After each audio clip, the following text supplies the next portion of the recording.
السلام عليكم يا أخوان. دائما أسمع السنة يقولون أنهم هم الذين يتبعون أهل البيت، وأسمع الشيعة يقولون أنهم هم شيعة أهل البيت، فكنت أحتار دائما وأدعو الله أن يريني الحق، وفي الأخير عرفت أن الحق مع الشيعة. ونشوف البحث معا. مثلا قال: حرم الرسول صلى الله عليه وآله لحوم الحمر الأهلية ونكاح المتعة. قال: فالوجه في هذه الرواية أن نحملها على التقية لأنها موافقة لمذاهب العامة، يعني أن أمير المؤمنين علي بن أبي طالب عليه السلام كان يحدث بفتاوى كاذبة خوفا من مخلوقاته، وينقل عن الله وعن الرسول كذبا ويضل الناس عن سبيل الله.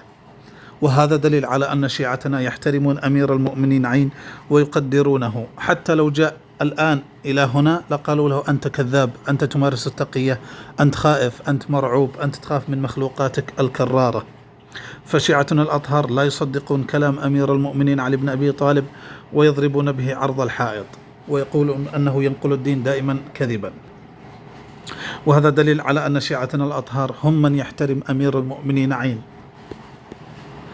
أيضا يقول لك إن أمير المؤمنين عين ألف القرآن كما أنزل بعد وفاة الرسول صلى الله عليه وآله، فعرضه على الصحابة فقال: أما والله لن تروه بعد هذا اليوم حتى يقوم قائمنا.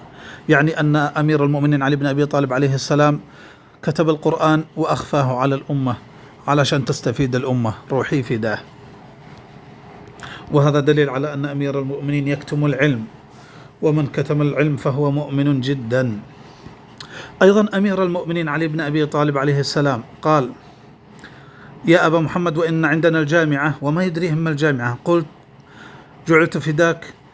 قال: صحيفة طولها 70 ذراعا. المهم هذه الجامعة قصتها أنها كتاب كتبه أمير المؤمنين علي بن أبي طالب من فم الرسول مباشرة، ثم أخفى هذه الجامعة التي فيها فقه كل شيء. تمام.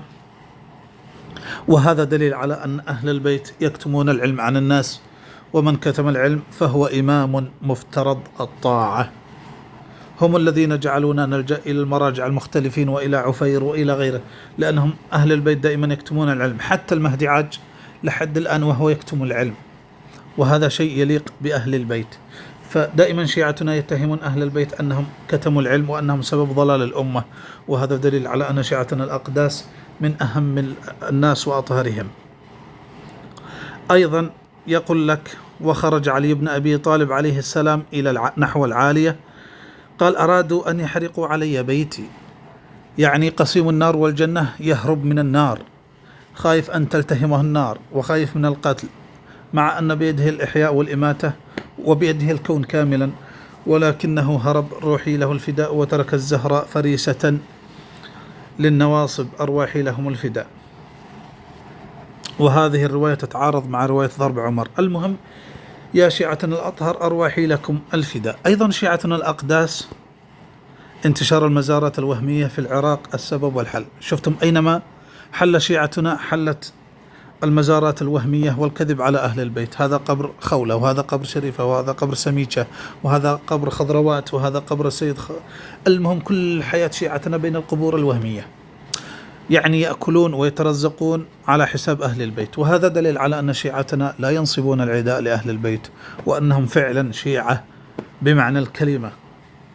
لو كان الناس لنا شيعة لكان 3/4 شكاكا والربع الآخر أحمق. فشيعتنا الأطهار لا ينصبون العداء لأهل البيت بتاتا البتة. صحيح يكذبون على أهل البيت ويتاجرون بهم، ولكنهم ليسوا نواصب. يقول لك: كمون وخضروات بنت الحسن. هل سمعتم بخضروات بنت الحسن؟ أيضا الكوراني يقول أنه التقى بالمهدي عج في الحج وسمعه يتحدث بلهجة أريزونا، يعني يخرط على المهدي خرطا طيبا مباركا فيه. وهذا دليل على أنه يحترم المهدي عج ويحترم أهل البيت عج. دائما شيعتنا يحترمون أهل البيت عج. أيضا السيد محمد الصافي يقول أن زينب خرجت من قبرها تكلمه بالجوال عبر السبيكر حق أحد الزائرين. يكذب على زينب، روحي فداها. يقول لك أن يعني نفضت التراب وخرجت من قبرها، الآن قبرها فاضي. ما أدري لماذا الشيعة يحمونه وهو فاضي. المهم أنه يكذب على زينب، وهذا دليل على أن شيعتنا الأطهار يحترمون أهل البيت احترام شديد جدا جدا جدا جدا. أرواحي فداكم يا شيعتنا الأقداس. أيضا شيعتنا يؤلفون أشعار يقول لك: فقال إي وعزة الجباري وما على الزهراء من خماري، يعني دخلوا على الزهراء يوم انهيار الضلع وهي كانت بدون خمار. وهذا مدح شديد واحترام لبضعة رسول الله صلى الله عليه وآله. دائما الشيعة يحترمون بضعة رسول الله صلى الله عليه وآله. أيضا شيعتنا الأطهار يتهمون شرف أمير المؤمنين علي بن أبي طالب، وأن الناس كانوا يكسرون شرفه ويهتكون عرض بنته وهو صابر على مخلوقاته الكرارة. عن زرارة عن أبي عبد الله عليه السلام في تزويج أم كلثوم: إن ذلك فرج غصبناه. فشيعتنا الأطهار يحترمون شرف أمير المؤمنين عين، ويحبون أمير المؤمنين عين لأنه خلقهم ورزقهم، فكيف لا يحبونه ويحترمونه؟ أكيد شيعتنا الأطهار يحترمون أمير المؤمنين عين. أيضا الشيعة الأطهار يسمون علي بن أبي طالب دابة الأرض والبعوضة وناقة الله، مرة دابة مرة ناقة مرة بعوضة. وهذا دليل على أن شيعتنا دائما يحترمون العترة الكرارة الخالقة. أيضا شيعتنا الأطهار يقولون عن حميدة أم الكاظم: كان يجيء فيقعد مني مقعد الرجل من المرأة فيسلط الله، يعني مقعد الرجل من المرأة يعني خلاص كاد أن يضبط. أستغفرك اللهم وأتوب إليك. فشيعتنا الأطهار دائما يحترمون. أيضا يقول الحسين عليه السلام: وقد خذلنا شيعتنا. فشيعتنا هم من تسبب في قتل الحسين بنص المفيد، بنص الحسين أرواحي له الفداء. وهذا دليل على أن شيعتنا من قديم الزمان ينصبون العداء لأهل البيت ويعشقون أهل البيت ويعظمون أهل البيت المسيطرين على ذرات الأزهار. المهم يا شيعتنا، ناهيك عن بقية الأشياء مثل الطقوس هذه والقبور والأصنام التي يصنعها شيعتنا احتراما لأهل البيت. فالمهم أمامكم من هم الذين ينصبون العداء لأهل البيت ومن هم الذين يحترمون أهل البيت. شفتم؟ هذا والله قطرة من مطرة، ناهيك عن أنهم فقط يأخذون من أهل البيت 12 والباقي يكفرونهم، يكفرون زيد بن علي، يكفرون عمر بن علي، يكفرون من لا من لا يؤمن بالعصمة إلى آخره من أهل البيت حتى لو كان من أهل البيت. ما أخذوا 12 فقط عبدوهم والباقين يكفرونهم. أرواحي لكم الفداء يا شيعتنا الأقداس.